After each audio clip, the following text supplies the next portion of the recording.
Hi there, guys. This is Vinney Chopra again. Hey, you're listening to me or watching me maybe 2 times a week, sometimes even 3 times in a week. I hope you're not tired. This is the Apartment Syndication Made Easy podcast that I do every week, actually, and a lot more guests are coming in. We got a great show for you today.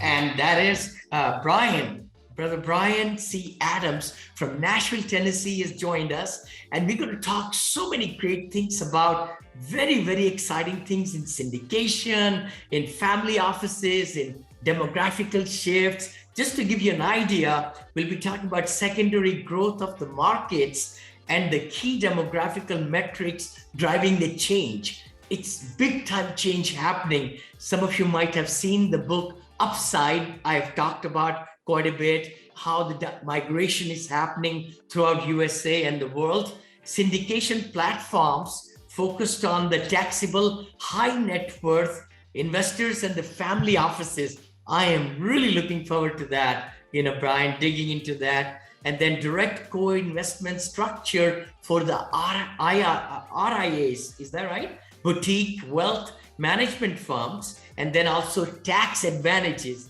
You don't want to miss that one, of the direct real estate ownership. And we're going to talk all these things in the next 30-40 minutes. So welcome, Brian. How are you doing? I'm doing great. Thank you so much for having me. I appreciate it. Oh, thank you, Brian. I want to formally introduce you a little bit, if it's okay.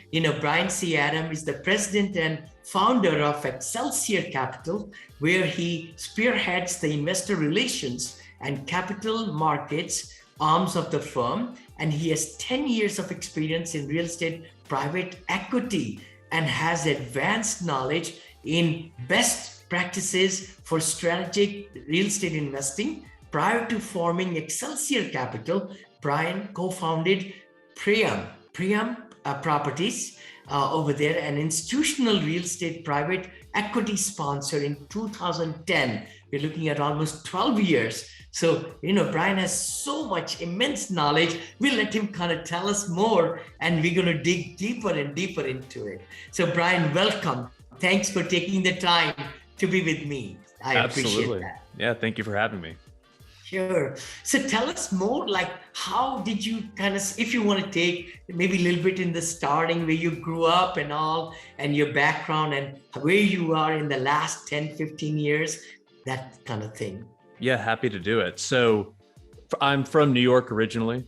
I grew up in upstate New York, about 3 hours north of New York City in a small town. I went to college in Connecticut, a small liberal arts school, where I met my wife, who is from Nashville. So we did the Northeast thing for a couple of years. I went to law school in Boston, moved to Nashville 15 years ago, and practiced law when I got to town.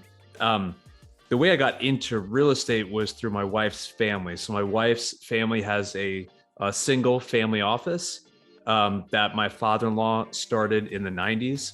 And so when I married my wife, I joined our family board as an ex officio member. So I had observation rights. I'm a non-millennial, so I can't vote on matters, but I got exposure to all of these private equity, real estate, and venture capital and other investments we were making that I had really no notion of prior to joining the family.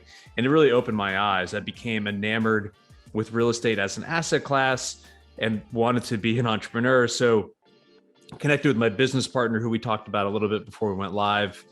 He's also a New Yorker, married a woman from Brentwood, Tennessee, which is a suburb of Nashville. And we started our company 11 years ago. And you referenced it earlier, we started raising funds, which eventually became Priam Properties, which is now an institutional asset management firm. It's about a $250 million portfolio. When that capitalization happened with Priam, I decided that I want to continue to do syndication work. Yeah. And so I started Excelsior Capital 3 years ago with a small team, and we purely raise on a deal by deal basis to a network of individuals, family offices, and boutique wealth management firms, all accredited but non-institutional investors. And so today, combining both of those platforms, It's a roughly $450 million portfolio, and we're across 16 markets today at about 2.5 million square feet total. Awesome, fabulous. I am really curious and I would love to dig into wherever you want to take us. I think the demographical shifts happening in the secondary market, primary with the COVID effect. If you want to kind of expand and, give great knowledge to our audience, that'll be great. Yeah, happy to do it. So we hear this a lot, this cliche bromide that demographics are destiny.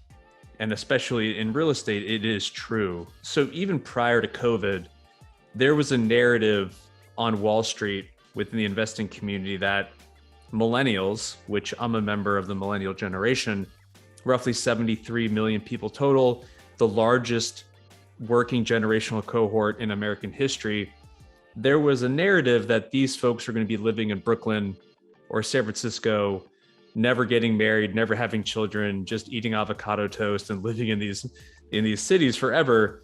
That just wasn't the case, right? So our investment thesis has been for a long time that as this generation matures, they will get married, they will have children, and they will want to make choices about where they want to live, work, and play based on cost of living, quality of life, access to single family homes, and access to education for their children. What we saw was the Great Recession of 2008 pushed back that family formation phase for the millennials a couple of years, but it was starting to happen. And you saw that playing out with places like Austin and Nashville and Raleigh-Durham and the Triangle all growing, right?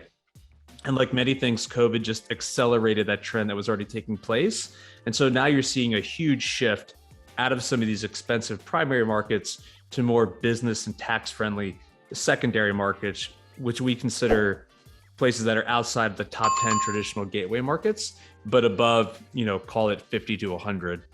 We think there's a huge amount of opportunity there because when you're investing in real estate, no matter what the product type or the asset class, they all benefit from population growth, wage growth, and job growth. And now employers are starting to realize that they need to go to where the employee talent is, moving to these type of markets. Sure. Fabulous. So true. And also the other spectrum, which I've been kind of promoting a lot, is that the baby boomers, 10,000 of baby boomers are turning 65 and getting on Medicare, and all that, and getting into the rhythm of retiring. And that shift is also happening into the warmer states and things like that.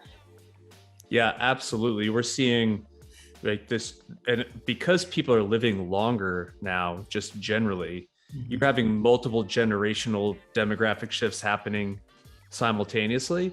So baby boomers, as they're leaving their workforce, to your point, they're also migrating to, typically the Sun Belt, but because they have to live, the actuaries are saying they're going to live for 20, 30 more years, they have to make economic sense of where they're moving, right? And oftentimes they're still participating in the labor force, but just maybe not to the same degree that they were before.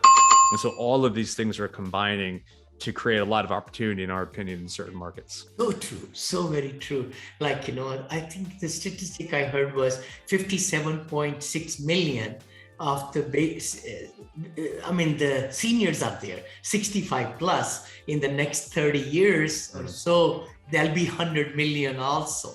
So there'll be two biggest, populations driving the whole nation. Yeah, unbelievable.